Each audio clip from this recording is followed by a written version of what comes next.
America Russia దేశాల మధ్య వివాదం అనేది చిలికి చిలికి గాలివానలా మారింది. ఉక్రెయిన్తో రష్యా యుద్ధానికి ఫుల్ స్టాప్ పెట్టించేందుకు అగ్రరాజ్యం అధ్యక్షుడు డొనాల్డ్ ట్రంప్ తీవ్రంగా ప్రయత్నిస్తున్నారు.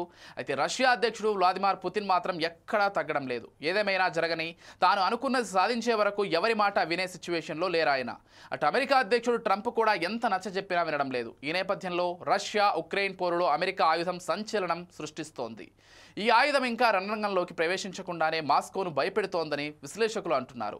ఇంతకీ ఉక్రెయిన్కు అగ్రరాజ్యం అందజేస్తున్నట్లు చెబుతున్న ఆయుధం ఏంటో తెలుసా? అది మరేదో కాదు, అతి ప్రాణాంతకమైన టోమాహాక్ క్రూయిజ్ క్షిపణులు. ఒకవైపు ఉక్రెయిన్ విషయంలో వెనుకడుగు వేసే ప్రసక్తి లేదని తేల్చి చెబుతున్నారు రష్యా అధ్యక్షుడు పుతిన్. మరోవైపు యుద్ధం ముగించకపోతే తీవ్ర పరిణామాలు ఎదుర్కోవాల్సి వస్తుందని అమెరికా హెచ్చరిస్తోంది. ఈ క్రమంలోనే మాస్కోకు సాయం చేసే దేశాలపై అడ్డగోలుగా సుంకాలు విధించారు అమెరికా అధ్యక్షుడు ట్రంప్. అమెరికా సామధాన దండోపాయాలను ప్రదర్శించిన పుతిన్ మనస్సు మారడం లేదు. అటు ఉక్రెయిన్ కూడా చావో రేవో యుద్ధభూమిలోనే తేల్చుకుంటామని చెబుతోంది. అయితే ఈసారి ట్రంప్ కొత్త పందాన ఎంచుకున్నారు. పుతిన్ను దారికి తీసుకొచ్చేందుకు పెద్ద సాహసమే చేస్తున్నారు. ఉక్రెయిన్కు టోమాహాక్ మిసైల్స్ను అందించాలని నిర్ణయం తీసుకున్నారు. రష్యాలోని సుదూర లక్ష్యాలనే టార్గెట్గా చేసుకుని ఉక్రెయిన్కు అందజేయాలని భావిస్తున్నారు. దీంతో మాస్కో వాషింగ్టన్ మధ్య సంబంధాలు పూర్తిగా తెగిపోతాయని రష్యా అధ్యక్షుడు వ్లాదిమిర్ పుతిన్ అమెరికాను హెచ్చరించారు. ఇటీవల ఇరు దేశాల మధ్య జరిగిన శిఖరాగ్ర సమావేశం తర్వాత కూడా ఇరు పక్షాల మధ్య ఉద్రిక్తతలు మరింత ఎక్కువయ్యాయి. అమెరికా సూపర్ వెపన్ యుద్ధంలోకి రానున్నట్లు తెలియడంతో రష్యా ఆందోళనకు గురవుతున్నట్లు కనిపిస్తోందని నిఘా వర్గాలు పేర్కొంటున్నాయి. ఇది నిజమైతే రష్యా అమెరికా మధ్య ప్రత్యక్ష ఘర్షణ మొదలు కావచ్చని అభిప్రాయాలు వ్యక్తమవుతున్నాయి. అమెరికా అధ్యక్షుడు డొనాల్డ్ ట్రంప్ టోమాహాక్ క్రూయిజ్ క్షిపణులను ఉక్రెయిన్కు అందజేయాలనే విషయంలో ఇంకా తుది నిర్ణయం తీసుకోలేదని సమాచారం. మరోవైపు ఉక్రెయిన్కు అమెరికా టోమాహాక్ క్రూయిజ్ క్షిపణులను సరఫరా చేస్తుందా లేదా అనే దానిపై దర్యాప్తు చేస్తున్నట్లు రష్యా తెలిపింది. అలాస్కాలో అమెరికా అధ్యక్షుడు డొనాల్డ్ ట్రంప్ పుతిన్ మధ్య శిఖరాగ్ర సమావేశం జరిగింది. 2 నెలల సమయం పూర్తి కావస్తోంది. కానీ ఇప్పుడు శాంతి కోసం ఆశలు మరింత దూరంగా ఉన్నట్లు కనిపిస్తున్నాయి. ఉక్రెయిన్లో రష్యన్ దళాలు ముందుకు సాగుతూనే ఉన్నాయి. రష్యన్ డ్రోన్లు నాటో భూభాగంలోకి ప్రవేశించడంతో ఉద్రిక్తతలు మరింత పెరిగాయి.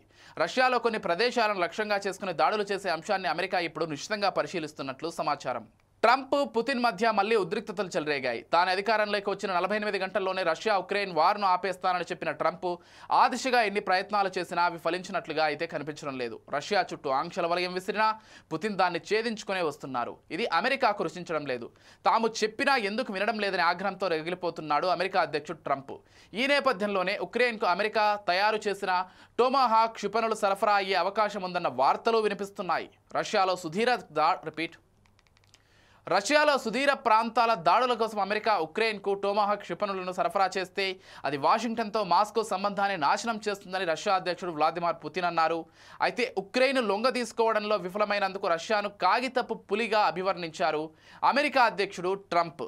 అమెరికా అధ్యక్షుడు డొనాల్డ్ ట్రంప్ అలాస్కాలో జరిగిన శిఖరాగ్ర సమావేశంలో పుతిన్ను కలిసి 2 నెలల్లోపే ఉక్రెయిన్లో రష్యన్ దళాలు ముందుకు రావడం గమనార్హం.